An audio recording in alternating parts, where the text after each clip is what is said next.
بسم الله الرحمن الرحيم الحمد لله رب العالمين وصلى الله وسلم على سيدنا محمد خاتم الأنبياء والمرسلين. Assalamu alaikum wa rahmatullahi wa barakatuh. Welcome back to our readings of Minhaj al-Abidin of Imam Abu Hamid al-Ghazali. SubhanAllah, it's been since I lived in New York that we've read from this text, and I apologize. I hope we can get it done. It's a very important text, but it is a slow drip. It takes time. There's two ways to teach this text, and how I'm teaching it to you now is dirasa nasiyya. I'm going through each word of the text. But there's another way that we can teach it, what's called dirasa mawdu'iyya. This is the method of Al-Azhar, where we go through the topics and we kind of skim over them. That's also a very good way for someone to become familiar with the text before they delve into each word. But just be patient. And don't get frustrated, and stick with me, inshallah. Rabbana yuwaffiqna wa yassir lana al-amr. The Shaykh, he began the first valley, and the first valley is knowledge, although we want to use the word obstacles. What he means by valley, aqaba, is, of course, an obstacle. And that's the meaning here, almost like a hurdle. Things you're going to find in front of you on a life dedicated to faith and devotion and the acquisition of knowledge. So he says, rahimahullah ta'ala, after saying the importance of knowledge and the importance of worship, and using those two verses from Surah Talaq and Surah Al-Zariyat, now he says something very powerful that we need to think critically about, and we want to investigate and unpack. He says, وَعْلَمْ أَنَّ مَا سِوَاهُمَا بَاطِلٌ. You have to know that anything other than the acquisition of knowledge and worship is false. لَا خَيْرَ فِي. There's no good in it. Rahimahullah ta'ala. He says, وَعْلَمْ أَنَّ مَا سِوَاهُمَا مِنَ الْأُمُورِ بَاطِلٌ لَا خَيْرَ فِي. That anything else besides the acquisition of knowledge and worship is false, and there's no good in it. That needs to be unpacked, because certainly someone may misunderstand this to think he means prayer, fasting, hajj, and acts of devotion. But what he means here is the broader definition of worship, which includes how we deal with others, our character, as we'll talk about later on, our spiritual states. All of those things are going to fall under worship, although not all of them are going to fall under the designation of shirk. If someone, does it incorrectly or applies it, or that's something we'll talk about in Aqidah. We have to be very careful here of this definition. But he says, وَعْلَمْ أَنَّ مَا سِوَاهُمَا مِنَ الْأُمُورِ بَاطِلٌ لَا خَيْرَ فِي. What he means here is the acquisition of knowledge. The opposite of the acquisition of knowledge is ignorance. There's no good in ignorance. Allahumma inni a'udhu bika min ilmin la yanfa'. Oh Allah, I seek knowledge in you from knowledge that has no benefit. Sayyidina Musa says, قَالَ أَعُوذُ بِاللَّهِ أَنْ أَكُونَ مِنَ الْجَاهِلِينَ. I seek refuge in you from being the ignorant ones. That's very clear. وَقُلْ رَبِّ زِدْنِي عِلْمًا. And the opposite of ibadah is going to be negligence, or shirk, or haram, or a sin. None of those are good things. So كُلُّ بَاطِلٌ لَا خَيْرَ فِي وَلَغْوٌ. And هنا واو وعطف. وَلَغْوٌ لَا حَاصِلَ لَهُ. Or a waste of time that's not going to bring any benefit. فَإِذَا عَلِمْتَ ذَلِكَ. Thus, if you understand this and know this well, فَعْلَمْ أَنَّ الْعِلْمَ أَشْرَفُ الْجَوْهَرَيْنِ. And so now what he's going to say is, which one is better, knowledge or worship? Knowledge or worship. So he says, if you've understood what I've said now, then you need to know that the most important is knowledge. Why? I want you to think. Why would he say that knowledge is the most important? Because without knowledge, how can you worship? Without knowledge, how do you know who to worship? So knowledge to worship is like wudu to salah. It's like a condition of prayer. We have the axiom that we took in the beginning of Aqidat al-Awam, level 2 in theology. I talk about this axiom, but then you find it in Usul al-Fiqh here at Swiss. مَا لَا يُتِمُّ الْوَاجِبُ إِلَّا بِأَدَائِهِ فَهُوَ وَاجِبٌ. Whatever leads to an obligation became obligatory. So knowledge is key to worship. Go and look at the definition of Al-Qadi Abu Bakr in Aqidat al-Awam, theology level 2 here at Swiss, when I talk about how do we know God, how do we know Allah. And look at that section 1.6 or 1.7 in the book, his definition or his description of how we learn. It's not something inferred, it's not something I feel, it's not something about me as an individual. إِنَّ اللَّهَ الْعِلْمُ بِتَعَلُّمْ. I have to acquire this knowledge. The sam'iyat, So he says, فَعْلَمْ, then you must know أَنَّ الْعِلْمَ أَشْرَفُ الْجَوْهَرَيْنِ وَأَفْضَلُهُمَا, that knowledge is the most honored of the two and the most blessed of the two, the most virtuous of the two. وَلِذَلِكَ قَالَ النَّبِيُّ صلى الله عليه وسلم إِنَّ فَضْلَ الْعَالِمِ عَلَى الْعَابِدِ كَفَضْلِي عَلَى أَدْنَى رَجُلٍ مِنْ أُمَّتِي. Prophet ﷺ said that the virtue of a knowledgeable person over a non-knowledgeable person, or over someone who just worships without knowledge, is like the Prophet's virtue compared to the lowest of us from his ummah, the lowest person from his ummah. And we learn from this hadith that the awliya have darajat. Adna rajuli minkum. So what he means, adna, doesn't mean adna here means financially, the lowest of you in financial status, the lowest of you in race or length. Those kind of things Islam doesn't even entertain. A'udhu billah. What he means is what really is an issue, the lowest of you in taqwa. So here we understand that there is darajat to taqwa and ibadah.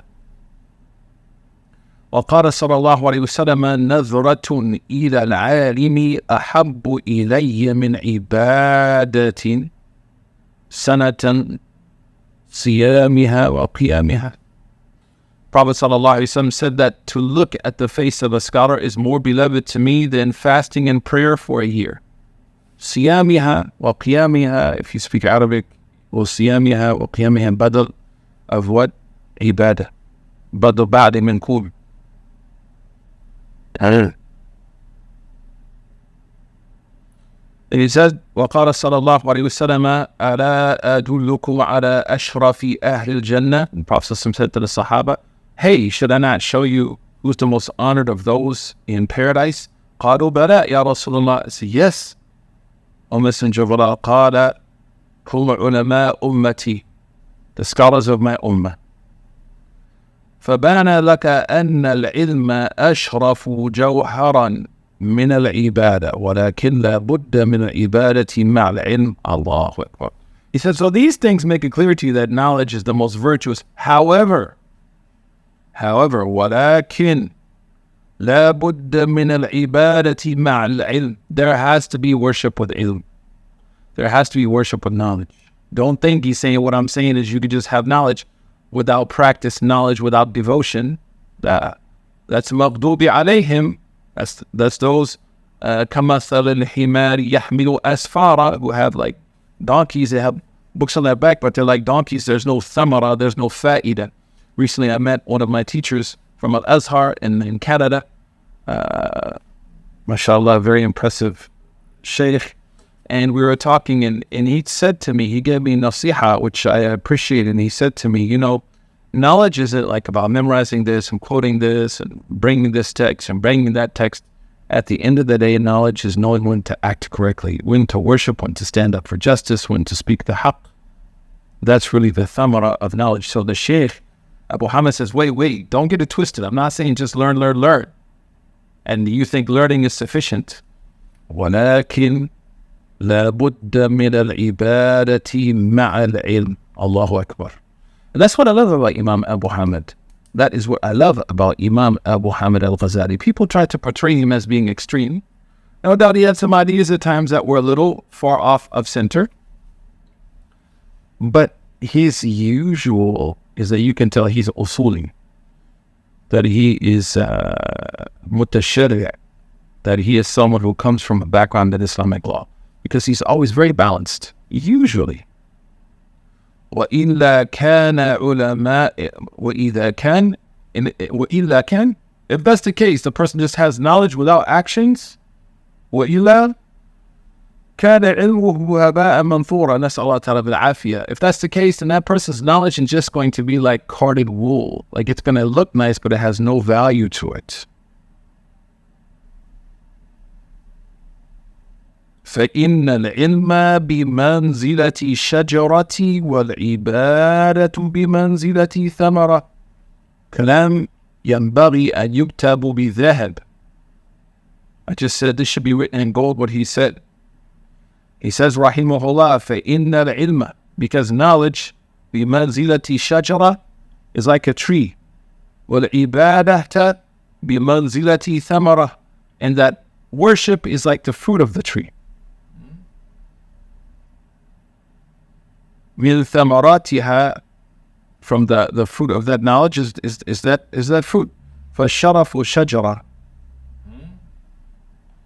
فالشرف شجرة إذ هي الأصل. لا, there's a printing mistake here. He says, والعبادة بمنزلة ثمرة وثمراتها هي الشرف الشجرة. So the fruit is really what brings the honor and the notoriety to the tree. إذ هي الأصل ولكن الانتفاع بما يحصل بثمرتها. So the tree, no doubt, is the foundation, but its benefit comes from the fruit that people take from it. فإذا لا بد للعبد أن يكون له من كلا الأمرين حظ ونصيب. He said, so therefore every seeker has to have a little of both, knowledge and worship, knowledge and worship, knowledge and worship. Not just knowledge without worship, passion without principles, and not just principles without passion. You have to have them both.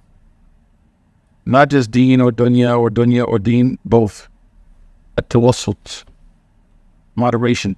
ولهذا قال الحسن البصري رحمه الله. Listen to the statement of Al-Hasan al-Basri. So good. اطلبوا هذا العلم طلبا لا يضر بالعبادة واطلبوا هذه العبادة طلبا لا يضر بالعلم. Subhanallah. Al-Hasan al-Basri said, seek this knowledge as long as it doesn't hurt. Seek knowledge as long as it doesn't hurt your worship, and seek worship as long as it doesn't hurt you seeking knowledge. شفت التوسط. كلام so nice. اطلبوا هذا العلم طلبا لا يضر بالعبادة لا يضر بالعبادة واطلبوا هذه العبادة طلبا لا يضر بالعلم.